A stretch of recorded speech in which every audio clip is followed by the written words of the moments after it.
Stakeholders in climate sector ask called for shifting global climate financing, urging international donors to prioritize adaptation efforts across Africa. Speaking at a one-day workshop on understanding climate change and climate, which held in Abuja, Adaptation Director of the Global Initiative for Food Security and Ecosystem Preservation, Michael Tenungwa said that adaptation is critical as climate change continues to impact lives and livelihoods across Nigeria.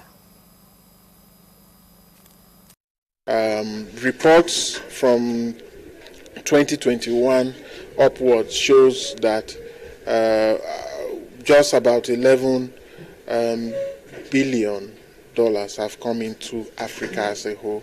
And when you look at the 54 countries in Africa, and that amount of money is so small, considering the impact of climate change on the continent. So we need at least an average of $53 billion annually on the continent, so that our governments can invest in infrastructure, invest in food sovereignty and not just food security, to support smallholder farmers to ensure that our people build resilience. And what we're actually calling for is that we no longer need loans for climate adaptation. What we need is grants.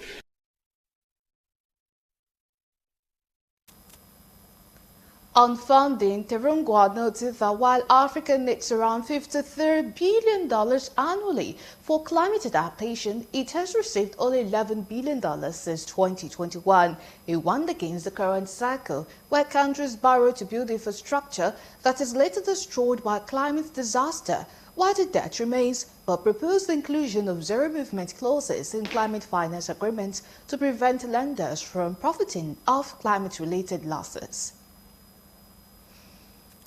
The disasters happening around the country with climate change impacting on infrastructure, destroying homes, even loss of lives, as we have witnessed even this year, is why we are saying that we have to live. And for us to live with the impact of climate change, we have to adapt. And that is why we are calling that we need to adapt to live.